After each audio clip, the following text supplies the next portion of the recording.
Quero convidar você a abrir a palavra do Senhor aí, na carta de Paulo aos Filipenses. Filipenses, capítulo 4. Nós vamos ler inicialmente do verso 4 ao verso 7. Filipenses 4, do verso 4 ao verso 7. Amém? Para a gente poder compartilhar uma palavra hoje que tem como título: O que está roubando nossa alegria? O que está roubando nossa alegria? É uma pergunta. Filipenses 4, do verso 4 ao verso 7, a palavra de Deus diz assim: Alegrem-se sempre no Senhor. Direi novamente: alegrem-se. Que a amabilidade de vocês seja conhecida por todas as pessoas. Perto está o Senhor. Não andem ansiosos por coisa alguma, mas em tudo, por meio da oração e da súplica, com ação de graças, apresentem os seus pedidos a Deus.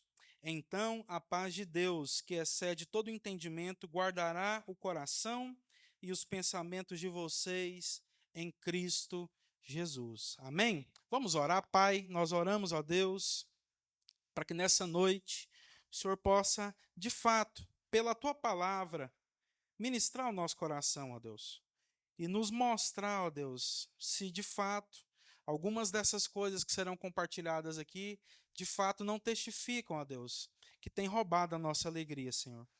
Nós cremos, ó Deus, que a tua palavra ela é poderosa para discernir o pensamento e as intenções do coração humano. E nós queremos, ó Deus, nós queremos ser julgados pela tua palavra, nós queremos, ó Pai, ser moldados à forma de Cristo Jesus. Por isso te pedimos, fala ao nosso coração, convence-nos cada vez mais daquilo que é a tua vontade para nós e nos ajuda, Senhor, a viver essa vontade para a honra e glória do Senhor Jesus. Amém? Bom demais, irmãos. Como eu disse, né? Esse é o texto base da palavra de Deus que fala sobre a alegria. E a mensagem de hoje que eu queria compartilhar com vocês tem como título uma pergunta: o que está roubando a nossa alegria? Você pode olhar para quem está do seu lado e perguntar: o que será que está, meu irmão, minha irmã, né, roubando a nossa alegria? Amém? A gente quer entender, né, o que a palavra de Deus diz sobre isso e depois falar sobre algumas coisas que talvez possa, em nome de Jesus, testificar ao seu coração. Primeira coisa que nós precisamos saber é que a alegria faz parte do fruto do Espírito em nós. Você sabia disso? A alegria faz parte daquilo que é o fruto do Espírito que o Espírito Santo de Deus coloca em cada cristão. A gente vê isso em Gálatas, capítulo 5, verso 22. Lá diz: entretanto, o fruto do Espírito é amor, alegria, paz, paciência, amabilidade, bondade, fidelidade. Continua, né? Mansidão, domínio próprio. Então a gente vê aqui que a alegria faz parte do fruto do Espírito. Então, se nós somos cristãos, se nós estamos em Cristo Jesus, é impossível a gente dizer que nós não possuímos alegria, porque foi o Espírito Santo de Deus que se incumbiu de colocar alegria em nós quando nós recebemos desse Espírito. Por isso, meus irmãos, para todo cristão ter alegria é um mandamento. É por isso que a palavra de Deus, ela pode nos ordenar a termos alegria, a sermos gente alegre. Porque se nós recebemos o Espírito Santo de Deus, se nós nascemos de novo, e todo aquele que recebe o Espírito Santo de Deus nasce de novo, possui alegria que faz parte do fruto do Espírito, então agora a palavra de Deus pode, para esses, ordenar que a gente seja alegre. Amém? Por isso a palavra de Deus diz para nós, em Filipenses 4:4, o texto que nós acabamos de ler, o primeiro verso diz: alegrem-se sempre no Senhor. Direi novamente, alegrem-se. Está vendo? A palavra de Deus está nos dando uma ordem para que a gente possa se alegrar. É um mandamento da parte de Deus. E também lá em 1 Tessalonicenses, capítulo 5, verso 16, a palavra de Deus repete para nós: a partir da boca desse mesmo apóstolo Paulo, instruído e inspirado a escrever a palavra de Deus. A palavra de Deus diz para nós em 1 Tessalonicenses 5,16: alegrem-se sempre. Você pode repetir? Alegrem-se sempre. Alegrem-se no Senhor. Amém? Então, por isso, ser alegre, ter alegria, buscar uma vida de alegria é um mandamento para nós. As Escrituras, meus irmãos, também nos ensinam que o reino de Deus é um reino de alegria. Você pode conferir na sua Bíblia, depois, Romanos capítulo 14, verso 17, a palavra de Deus diz: pois o reino de Deus não é comida nem bebida, mas justiça, paz e alegria no Espírito Santo. Então, quem possui o Espírito Santo tem alegria, faz parte de um reino, o reino de Cristo Jesus, que já e ainda não, e esse reino é um reino de alegria, de justiça, de paz e de alegria no Espírito Santo. Amém? As Escrituras nos ensinam também que a alegria é sinônimo de contentamento e satisfação no Senhor. Ela independe das circunstâncias. Isso aqui é muito importante. Nós não podemos confundir alegria com momentos de felicidade, com momentos bons, aonde as coisas estão indo bem, aonde as circunstâncias estão favoráveis e a gente fica feliz. Alegria não é felicidade. Por quê? Porque felicidade depende de circunstâncias. Alegria não depende de circunstâncias. É por isso que a gente pode ver exatamente isso, que as Escrituras nos ensinam que alegria é sinônimo, na verdade, de contentamento e satisfação. Você pode repetir comigo? Contentamento e satisfação, é estar contente no Senhor e satisfeito com aquilo que o Senhor tem nos dado, com aquilo que o Senhor tem de fato entregado sobre as nossas vidas. Por isso, na continuação desse texto de Filipenses capítulo 4 aí, tem um texto, né, um versículo que se tornou jargão para muitos, que é o tudo posso naquele que me fortalece, mas eu queria ler com vocês aquilo que é o contexto disso, para que a gente não fique enganado achando que isso deve ser para nós só uma frase de efeito para a gente ficar soltando por aí sem entender de fato o que significa. Filipenses capítulo 4, do 10 ao 13, a palavra de Deus, a partir do apóstolo Paulo, compartilhando com a igreja de Filipos, diz assim: alegro-me grandemente no Senhor, porque novamente vocês renovaram o seu interesse por mim. O apóstolo Paulo falando aos filipenses. De fato, vocês já se interessavam, mas não tinham oportunidade para demonstrá-lo. Não estou dizendo isso porque esteja necessitado. Olha o que o apóstolo Paulo diz: pois aprendi a contentar-me em toda e qualquer circunstância. Sei o que é passar necessidade e sei o que é ter fartura. Aprendi a passar por toda e qualquer situação, seja bem alimentado, seja com fome, tendo muito ou passando necessidade. Tudo posso naquele que me fortalece. Amém? Então a gente só vai entender o que é alegria se a gente conseguir, assim como o apóstolo Paulo aqui, a entender, a ser alegre em toda e qualquer circunstância a qual o Senhor permitir que nós passemos. Amém, meus irmãos?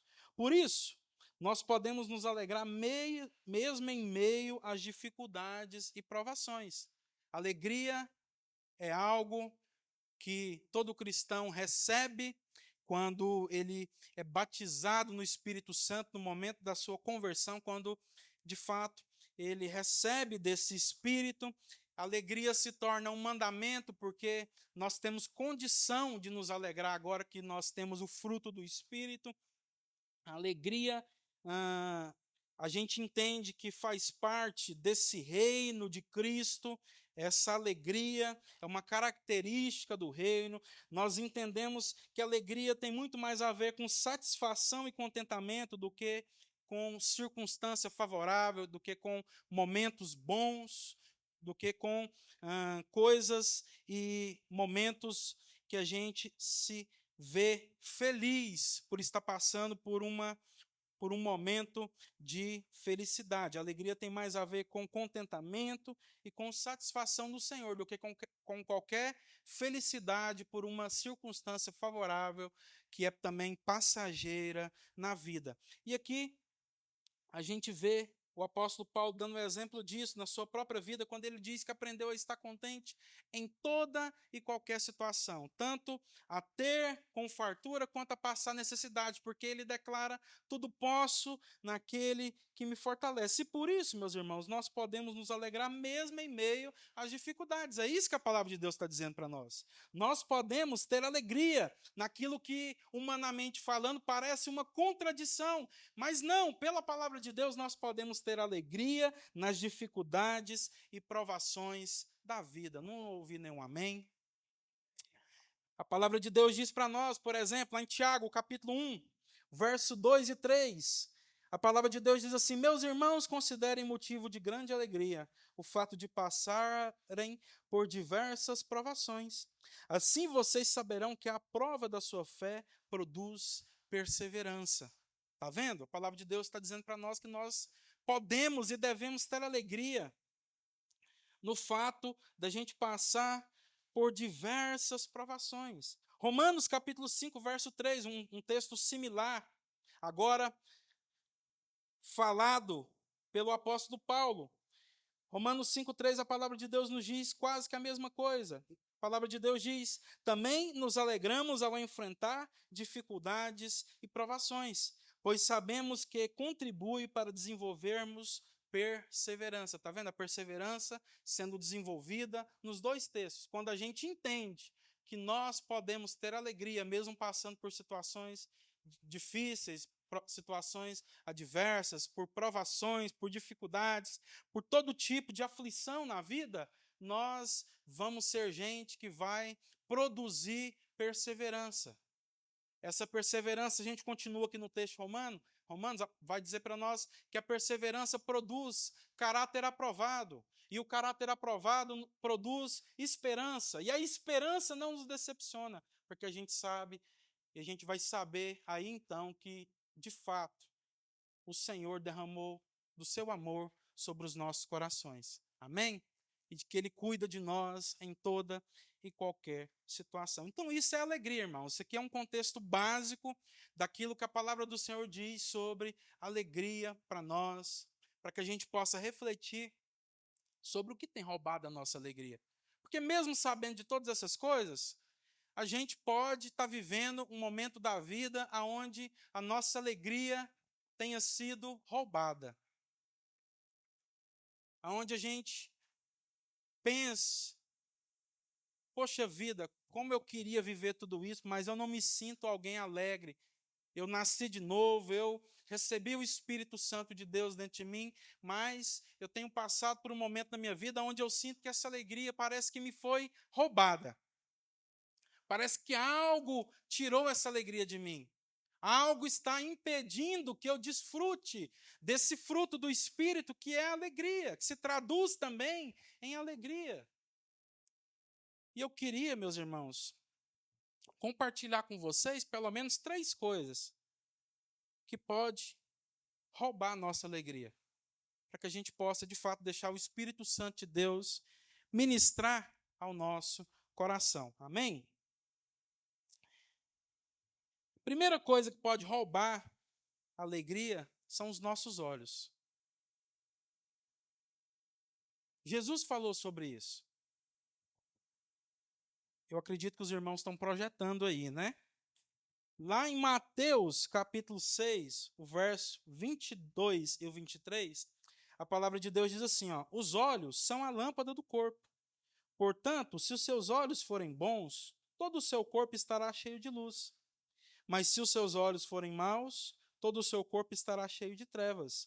Portanto, se a luz que está dentro de você são trevas, quão grandes trevas são? Aqui Jesus está falando para nós que para a gente imaginar como que uma casa, nós imaginar cada um de nós como que uma casa que tem uma janela. Essas janelas são os nossos olhos. E elas traduzem aquilo que está dentro de nós, e ao mesmo tempo elas também são responsáveis por enxergar aquilo que está de fora. E Jesus diz que se os nossos olhos forem bons, todo o resto o será. Tanto aquilo que é a parte interna, quanto aquilo que a gente traduz para fora também. Amém? E eu trouxe esse texto aqui para a gente refletir, porque às vezes o que está tirando a nossa alegria são os nossos olhos. Tanto a nossa forma de enxergar as coisas, quanto de fato aquilo que está ocupando o nosso olhar. Aquilo que a gente tem gastado tempo olhando, vendo, sendo alimentado. Porque como a gente está falando aqui, ao mesmo tempo que os nossos olhos eles têm o papel de mostrar como uma janela, às vezes mostram um pouco daquilo que é a casa por dentro, eles também são capazes de filtrar, são capazes de enxergar aquilo que de fato a gente tem dedicado o nosso tempo. E às vezes é exatamente isso, meus irmãos e minhas irmãs, que tem roubado a nossa alegria. Aquilo que a gente tem gastado tempo olhando, aquilo que a gente tem dedicado o nosso olhar. Às vezes a gente tem gastado tempo demais olhando aquilo que são a vida das pessoas nas redes sociais, hoje em dia, mais especificamente o Instagram, e a gente não consegue ter alegria com aquilo que Deus tem dado para a gente, porque a gente fica olhando demais para aquilo que são os recortes que as pessoas querem colocar, que as pessoas querem mostrar para nós. Como se elas não tivessem dificuldades na vida, como se elas não tivessem também sofrimentos, tristezas, aflições. E como a gente fica olhando só aquilo que é o recorte do que elas estão mostrando, a gente acha que a nossa vida é muito ruim. Poxa vida, quantas vezes nós não pensamos assim, não é mesmo? Eu queria ter a vida de fulano, porque todo dia ele está em lugares bacanas, desfrutando de uma vida que eu queria desfrutar. Já viu aquele ditado? A grama do vizinho sempre é mais verde? Alguém já ouviu isso aqui? Né? E isso é verdade. Por quê? Porque a gente tem tendência de achar que a vida do outro é melhor que a nossa. A gente tem tendência de achar que aquilo que são as nossas dificuldades é só nós que estamos passando, não é mesmo? E isso faz parte daquilo que é o nosso olhar. E o Senhor falou comigo, meus irmãos, que muitas vezes o que rouba a nossa alegria é o nosso olhar, é aquilo que a gente tem olhado. Não é que a gente não pode olhar para essas coisas, mas a gente precisa equilibrar. E olhar também, veja, como Jesus disse, se os nossos olhos forem bons, todo o resto o será. Nós precisamos ter um olhar, como a palavra de Deus diz, fixo no autor e consumador da nossa fé. Nós não podemos perder o olhar em Cristo Jesus. Nós não podemos deixar de olhar aquilo que de fato é a bondade de Deus para com a nossa vida. Porque senão, como foi recitado no poema aqui essa noite, nós vamos nos tornar gente ingrata. Porque a gente vai começar a achar que Deus cuida melhor daquela pessoa que está lá postando o recorte da vida dela no Instagram e talvez tenha esquecido de mim, porque eu passo por dificuldade e eu estou vendo as pessoas só vivendo uma vida boa. Quando eu olho a vida das pessoas e começo a achar que a vida delas é melhor do que a minha, eu posso ter a tendência de começar a achar que Deus, o Pai do nosso Senhor Jesus Cristo, gosta menos de mim do que delas. E, consequentemente, não tem cuidado como deveria da minha vida. E isso vai me fazer me tornar uma pessoa ingrata. Então, o nosso olhar, ele é muito importante. O que você tem olhado na sua vida? De que forma que você tem enxergado as coisas? Lembra daquele ditado, né? Aquele exemplo que as pessoas dão? Você enxerga o copo meio cheio ou o copo meio vazio sempre? Você é alguém que reclama de tudo?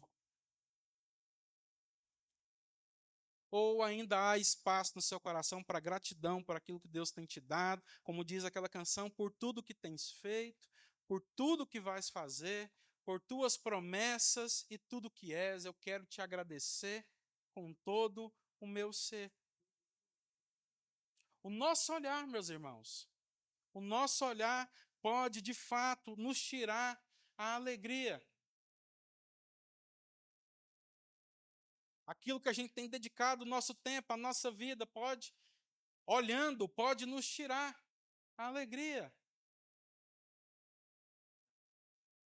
É por isso, vou repetir que a palavra de Deus diz que nós devemos olhar firmemente para o autor e consumador da nossa fé. Às vezes você fica olhando demais para os erros das pessoas com você e você nunca vê aquilo que são os acertos, aquilo que são as virtudes. Isso vai tirar a alegria da gente. Porque, de fato, vou dizer uma coisa para você, eu vou errar com vocês e vocês vão errar uns com os outros e comigo. Se a gente ficar olhando só para isso, murmurando, fofocando, dizendo, olha o que aquele irmão fez, o que aquela irmã deixou de fazer, nossa, fermentando essas coisas, isso vai nos tirar a alegria. A gente não vai conseguir ser alguém alegre. Por quê? Porque a gente vai começar a alimentar a nossa carne. E se a alegria é fruto do espírito, a tristeza é fruto da carne. A murmuração, a inveja, a intriga, ciúme, briga. E quando o nosso olhar não é dedicado a, de fato, enxergar as pessoas como Deus as vê, nós vamos começar a enxergar os defeitos uns dos outros, meus irmãos. E a união comunitária se tornará insuportável. Você não vai ter alegria de estar aqui, você vai pensar assim, poxa vida, mais um domingo que eu tenho que ir lá ver aquele irmão que errou comigo nessa situação, eu não queria mais ver a cara dele. E aí a gente vai deixando de ter alegria uns com os outros. Tudo por causa do nosso olhar. E se nós estamos falando de olhar, meus irmãos, eu preciso perguntar quanto tempo a gente tem gastado em ver essas coisas que são coisas fúteis. E, ao mesmo tempo, quanto tempo a gente tem gastado com a palavra de Deus em olhar, em ver, em enxergar, em ler, em meditar aquilo que as Escrituras dizem a nosso respeito. Quanto tempo da semana a gente tem gastado com Instagram, com rede social, vendo recorte da vida alheia? E quanto tempo nós temos gastado em ler, em olhar, em meditar naquilo que são as promessas de Deus para nós na palavra de Deus? Não tem como, meus irmãos e minhas irmãs, a gente ter alegria e expressar essa alegria aqui aos domingos, se durante a semana nós não temos investido tempo naquilo que de fato vai nos trazer alegria. Não tem como você estar alegre em um encontro de família e poder expressar alegria, derramando virtude na vida dos seus irmãos, se você tem dedicado todo o tempo da sua vida em coisas fúteis, em coisas que de fato não vão te edificar, em coisas que vão trair o seu olhar e te fazer uma pessoa triste, uma pessoa que vai ter a sua alegria ofuscada. Então, a primeira coisa que nós precisamos entender e refletir é que os nossos olhos podem nos tirar a alegria. Talvez você pense, poxa vida, né? É só um olhar, o que tem a ver? Mas os nossos olhos refletem tanto aquilo que a gente é por dentro, como eles também são capazes de extrair para dentro de nós aquilo que nós estamos vendo. Já viu gente que fica vendo jornal o dia inteiro só vendo desgraça? O que aquela pessoa compartilha quando você vai conversar com ela? Você viu o fulano morreu? Você viu o outro que o ônibus passou por cima da cabeça dele? Você viu o outro que teve briga lá por causa da mulher e foi e levou uma facada? É só isso que essas pessoas compartilham. Por quê? Porque é disso que elas têm se alimentado. Então a boca fala daquilo que está cheio, a boca fala daquilo que está cheio, a boca fala daquilo que está cheio, mas sabe o que enche o nosso coração, meus irmãos? Aquilo que a gente vê. aquilo que a gente dedica o nosso olhar. Por isso, não pense você que você vai estar cheio da palavra de Deus, cheio do Espírito Santo, cheio daquilo que são as características do fruto do Espírito, se você não dedicar tempo meditando naquilo que a palavra de Deus nos ensina sobre isso. Se o seu tempo de tela no celular, vendo redes sociais, é maior do que o seu tempo de leitura e meditação na palavra de Deus, você não vai ser alguém cheio do Espírito Santo. Você pode ser alguém batizado do Espírito Santo. Porque, como eu disse, naquilo que eu creio, batismo com o Espírito Santo acontece no momento da conversão. A pessoa creu em Jesus Cristo, que ele ressuscitou dentre os mortos, creu no coração e ressuscitou com a boca, recebeu o Espírito, se isso de fato for verdadeiro. Mas ser cheio do Espírito Santo, meus irmãos, é algo que a gente deve buscar todos os dias. Se encher do Espírito. Porque senão a gente vai correr o risco de ser alguém que até nasceu de novo, mas que ainda continua sendo gente carnal. Gente que tem a carne aflorada. Ah, isso não existe. Existe, eu te provo. A igreja de Corinto, o que é que Paulo fala para eles? Eu queria chamar vocês e tratar vocês como eu trataria alguém espiritual, irmã Raimunda. Paulo falou para eles, mas eu tenho que tratar você como gente carnal. Por quê? Porque a carne de vocês está aflorada demais. Vocês estão fazendo demais os desejos da carne de vocês, e o espírito, aquilo que são as características do espírito, como a alegria, está morto aí dentro. Por quê? Porque não tem alimento. A gente está alimentando demais a carne. Isso acontece muito com aquilo que é o nosso olhar. Segunda coisa, meus irmãos, que pode, de fato, nos tirar a alegria são os embaraços da vida. Os embaraços da vida. Paulo, escrevendo a segunda carta a Timóteo, dedicando-lhe a ele as suas últimas palavras, à beira da morte, Paulo diz para ele: nenhum soldado, 2 Timóteo 2,4, nenhum soldado em serviço se embaraça com os negócios dessa vida, para que possa agradar aquele que o alistou. Então a ideia aqui é de se embaraçar. Eu não quero que os irmãos entendam que a gente também tem que se exilar do mundo, como muitos fizeram na história. Esse mundo não tem nada para nós, então vamos para um lugar onde a gente vai viver ali com aqueles que estão buscando o mesmo propósito, e a gente se separa do mundo no sentido de não ter contato com ninguém que não crê em Cristo Jesus. Não é isso. Mas a ideia aqui é da gente entender que nós não devemos nos embaraçar com as coisas desse mundo, com as coisas dessa vida. A ideia aqui é a gente não ficar preso àquilo que as pessoas que não conhecem Jesus ficam. Mas a gente entender que tudo que nós fazemos, como a palavra de Deus diz para nós em 1 Coríntios 10, 31, quer comamos, quer bebamos, quer façamos qualquer outra coisa, nós devemos fazer tudo para a glória de Deus.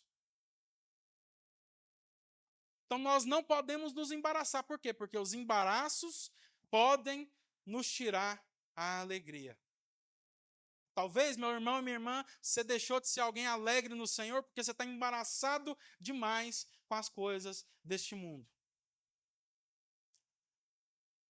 E nós, o apóstolo Paulo aqui traduz como soldados que se alistaram no exército de Cristo. É por isso que a gente canta aquela música, o nosso general é Cristo. Isso não é à toa, irmãos, é porque, de fato, todo aquele que está em Cristo Jesus, essa é uma forma que a palavra de Deus traduz para nós, é um exemplo bíblico, nós nos alistamos no exército de Cristo Jesus.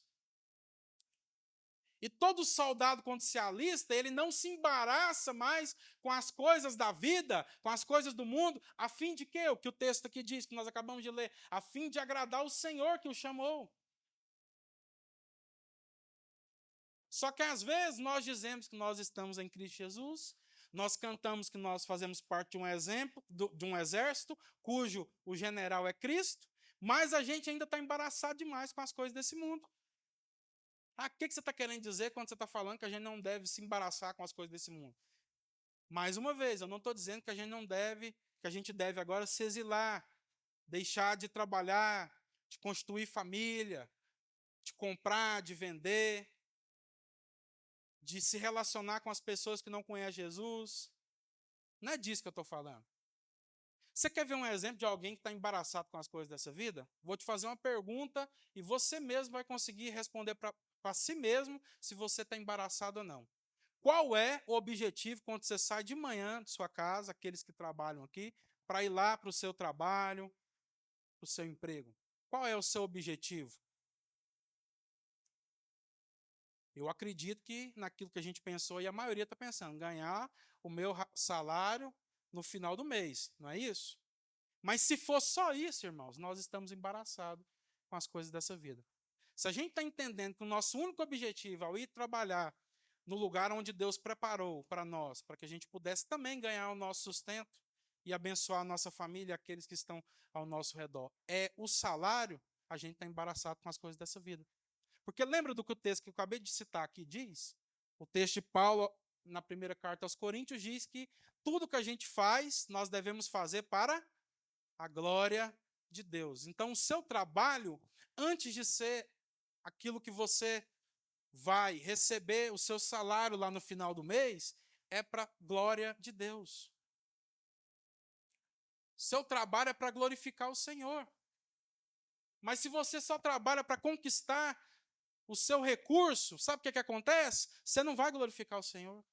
Você vai passar por cima de quem for precisar passar, que no seu entendimento estiver te atrapalhando a receber o seu salário. E alguém que faz isso não vai conseguir glorificar a Deus. Você não vai conseguir, às vezes, entregar virtude na vida daqueles que estão à sua volta ali, seja através de um ensinamento, seja através de um sorriso ou de qualquer outra coisa, se você estiver ali só buscando o seu salário. Pelo contrário, o que você vai fazer? Você vai fazer como as pessoas do mundo fazem. Amigos, amigos, negócio à parte. Então, eu estou aqui para ganhar meu dinheiro e qualquer um que ousar me atrapalhar, eu passo por cima. Eu uso as pessoas, então, como escada para me conquistar aquilo que eu quero. Está tudo certo. Naquilo que é a forma e a forma do mundo de pensar, está tudo certo. Mas eu quero dizer para os irmãos, isso é embaraço, isso rouba a nossa alegria, e isso faz com que a gente não glorifique a Deus.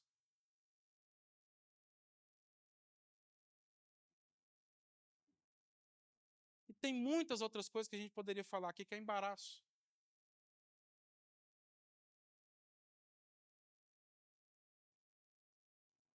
E os embaraços dessa vida estão roubando a nossa alegria.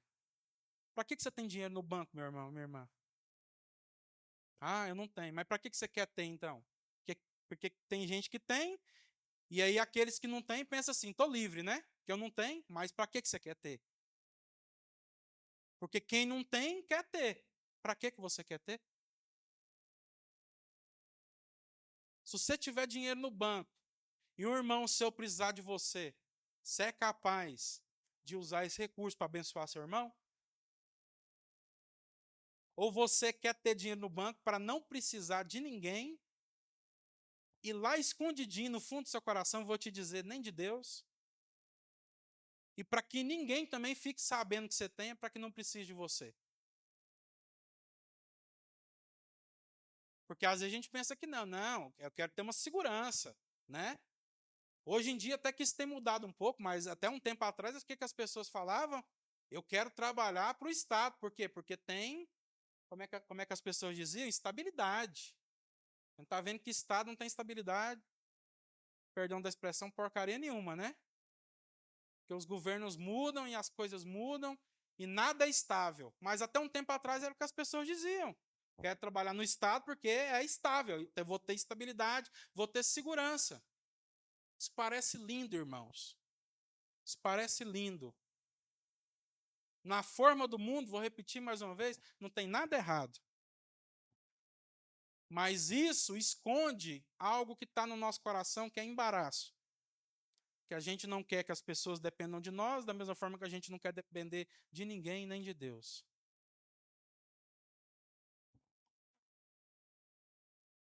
Para que você quer ter um carro e colocar o adesivo atrás e dizer assim, ó, foi Deus que me deu.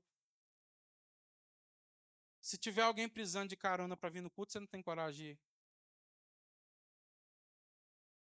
Como diz o Paulo Júnior, Deus tem uma mania feia, né? Mania feia para nós. Tudo que a gente consagra para ele, ele dá graça e reparte. Então, se você não quer repartir nada com ninguém, não consagra a Deus. Ele diz que tem gente que chega para ele e fala assim, pastor, quero consagrar esse carro aqui que eu acabei de comprar para o Senhor. Aí ele fala, irmão, você tem certeza? Porque Deus tem essa mania. Tudo que você consagra para ele, ele dá graça e reparte. Se você não quer que ninguém entre nesse carro seu, se você não quer que ninguém pisa com pé de barro e suja, se você não quer repartir esse carro abençoando a ninguém, não consagra para Deus, não. Consagra para o diabo, que ele vai te ensinar como que esse carro vai ser só seu. Mas se você consagrar para o Senhor, ele vai dar graça e vai repartir. Será que a gente tem consagrado a nossa vida ao Senhor, irmãos? Ou a nossa vida está embaraçada? Será que a gente se enquadra naquilo que Tiago fala, quando ele diz que nós pedimos e não recebemos porque pedimos mal, e quando a gente pede para satisfazer nos deleites da nossa carne?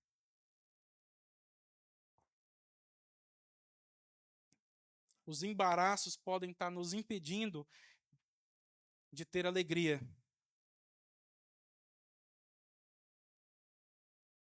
Porque às vezes você pensa que a sua alegria vai estar quando você tiver dinheiro suficiente no banco para não depender de ninguém. Quando, na verdade, para aquele que está em Cristo, eu quero dizer, a alegria só existe quando a gente está cumprindo aquilo que é a vontade de Deus para nós. Tem um monte de gente com milhões, bilhões no banco, com vontade, nesse momento, de suicidar. Porque dinheiro no banco não traduz alegria. Tem um monte de gente que não precisa de ninguém.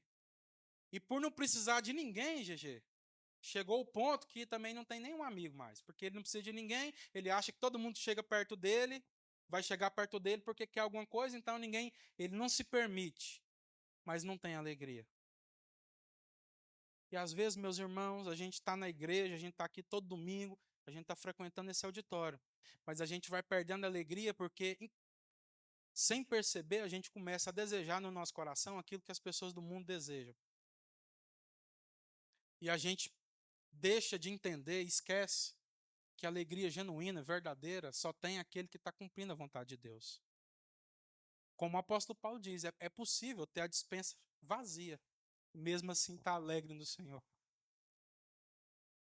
É possível não ter um centavo no banco, irmãos, e mesmo assim estar alegre no Senhor. Porque a alegria não depende de circunstância, a alegria não depende de dinheiro, de riquezas, daquilo que esse mundo pode oferecer. Porque senão não era um fruto do Espírito. Era só a gente buscar essas coisas que a gente iria ter alegria. Mas como é um fruto do Espírito, o fruto do Espírito é aquilo que o mundo não pode dar para nós. É só o Espírito Santo que dá. E a gente precisa entender isso para que a gente deixe de se embaraçar. Não estou dizendo que você não tem que trabalhar, que você não tem que ir lá juntar um dinheiro, mas é para quê? Não tem problema ter dinheiro no banco, irmãos. Fica parecendo que eu estou falando que tem, né? Mas entenda, não tem. Mas qual a motivação do nosso coração em ter um dinheiro guardado? É isso que eu estou falando, é o nosso coração.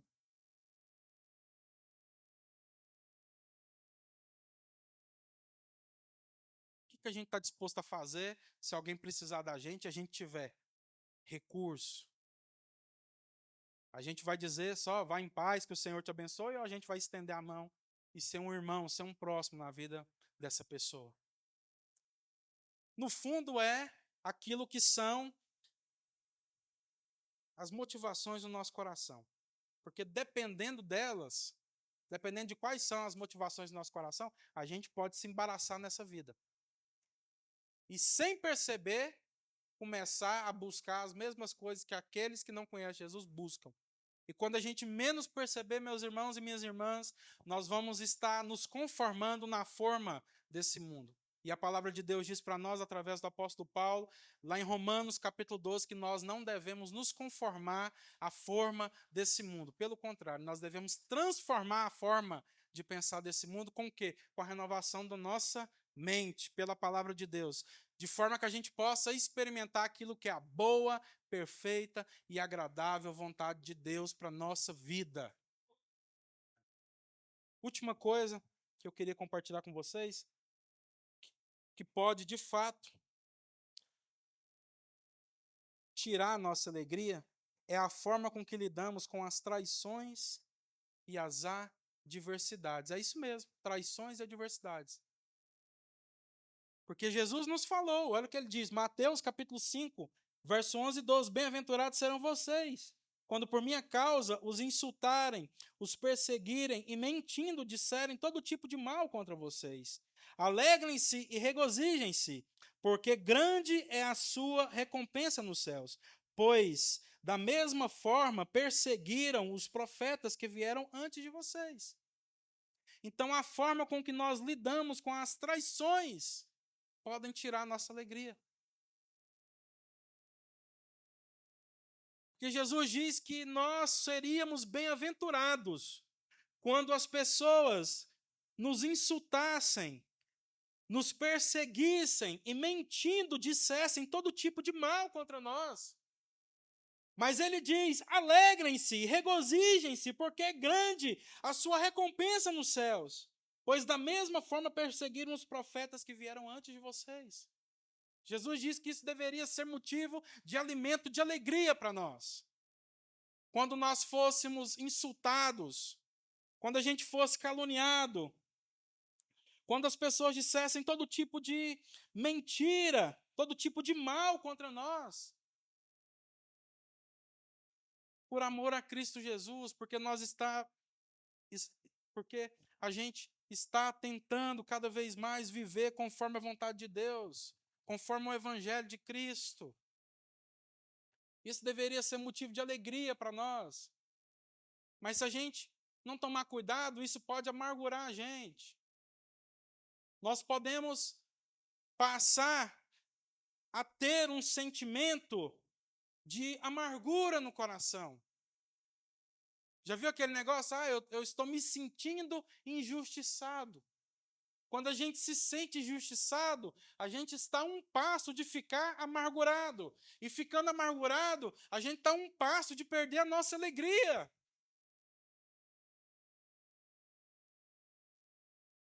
Quando Jesus está ministrando ao nosso coração, quando a palavra de Deus está ministrando ao nosso coração, dizendo: alegrem-se, alegrem-se, tenham por motivo de alegria. Quando vocês forem insultados, caluniados, quando por causa do evangelho de Cristo Jesus e da vida de vocês, como exemplo do evangelho, vocês sofrerem todo tipo de mal, de insulto, de calúnia. Porque assim os profetas que vieram antes de nós, aconteceu com eles, assim o nosso maior exemplo, Cristo Jesus, também teve na sua vida. Assim aconteceu com Cristo.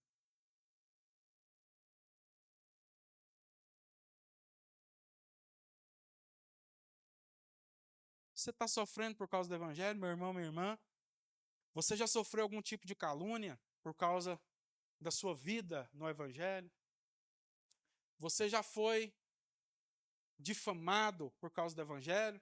Alegrem-se. Alegre-se. Mas não são só as traições.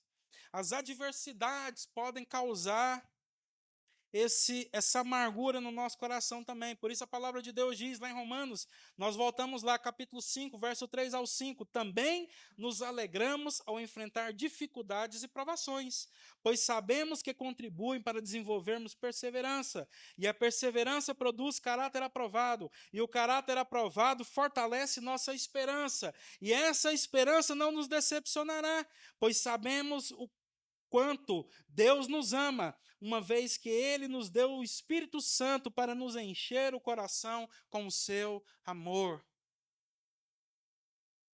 Quando nós passamos por dificuldades, meus irmãos, por provações, nunca devemos nos esquecer que Deus derramou o seu Espírito Santo nos nossos corações, que é o penhor da nossa herança, que é o cheque predatado de que aquele que começou a boa obra, a garantia de que aquele que começou a boa obra na nossa vida vai completar.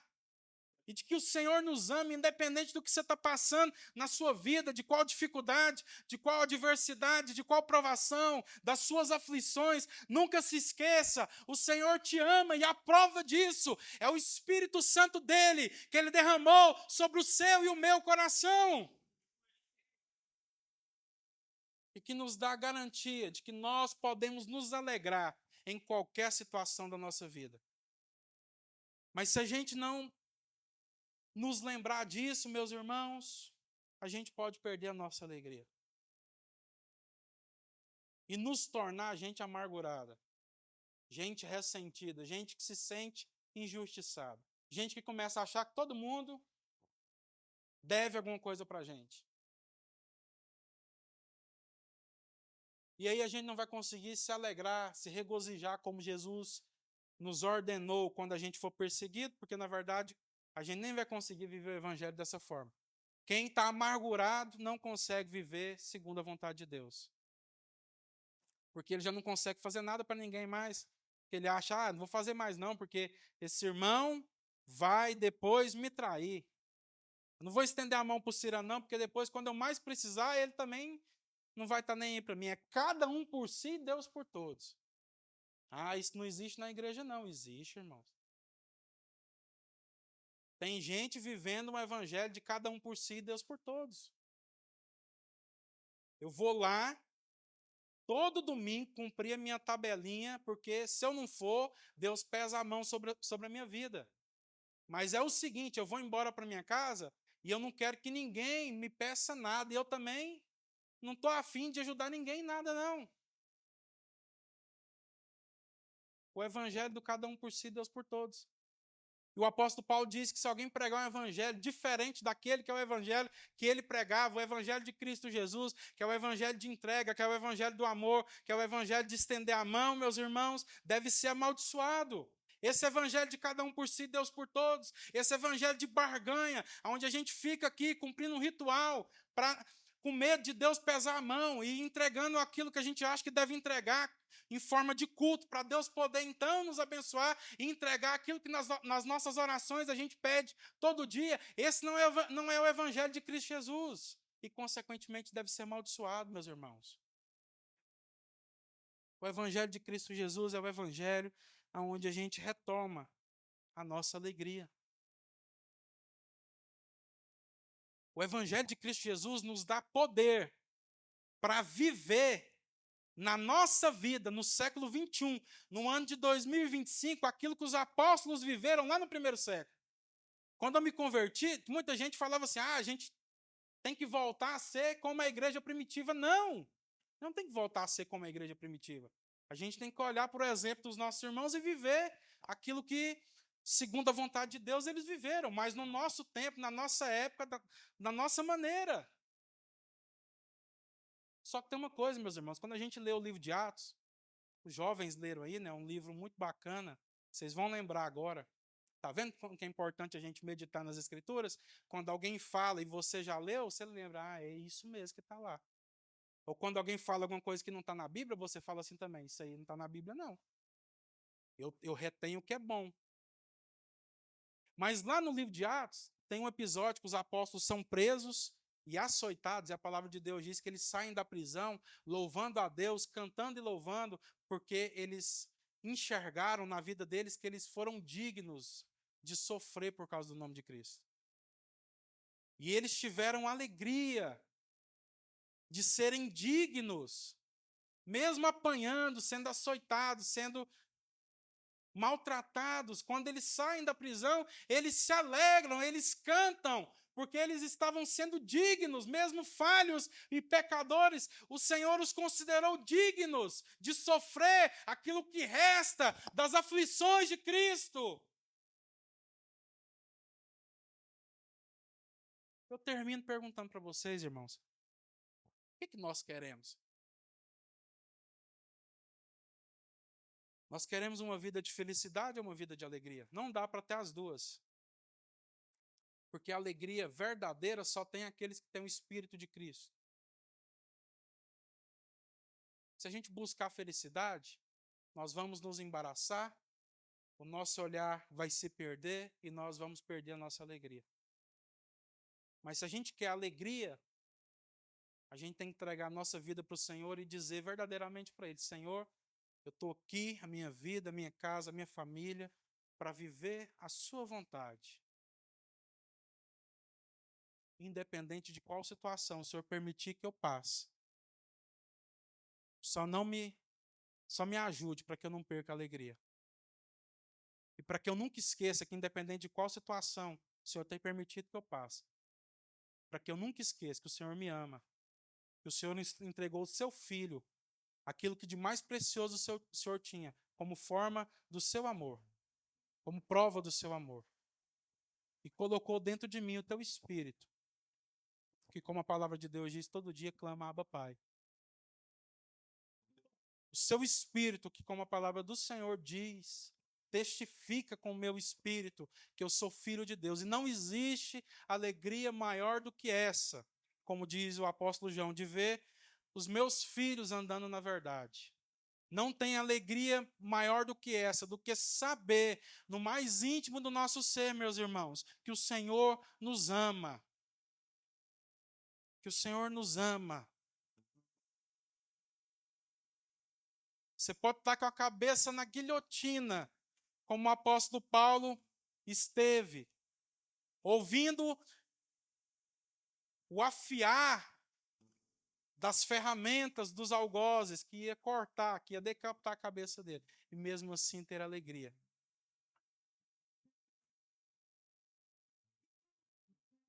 Em nome de Cristo Jesus, que você seja ministrado, meu irmão, minha irmã, com essa alegria. Se uma dessas coisas, nós não somos donos da verdade, pode ser que tenha outras, mas o que Deus ministrou no meu coração foi essas três. Se você testifica que a sua alegria tem sido roubada, em nome de Jesus, você seja ministrado ou ministrada nessa noite. Saiba que o Senhor está a te ouvir. Que você pode dizer para Ele: Senhor, eu quero que o Senhor restaure a minha alegria. Quero que o Senhor restaure a alegria do meu coração. Uma alegria que não depende de circunstância. Não importa o que eu vou passar amanhã. Restaura a minha alegria, Senhor. Eu quero estar alegre em Ti. Eu quero, de fato, derramar essa virtude sobre a vida dos meus irmãos. Eu quero que todo mundo que olhe para mim receba dessa alegria. Eu quero ser um exemplo na vida daqueles que estão ao meu redor, de alguém que passou por muitas coisas, mas nunca perdeu a alegria. Em nome de Jesus. Você possa orar nesse momento. Pai, nós oramos, ó Deus, pedimos que o Senhor restaure, que o Senhor sonde os nossos corações.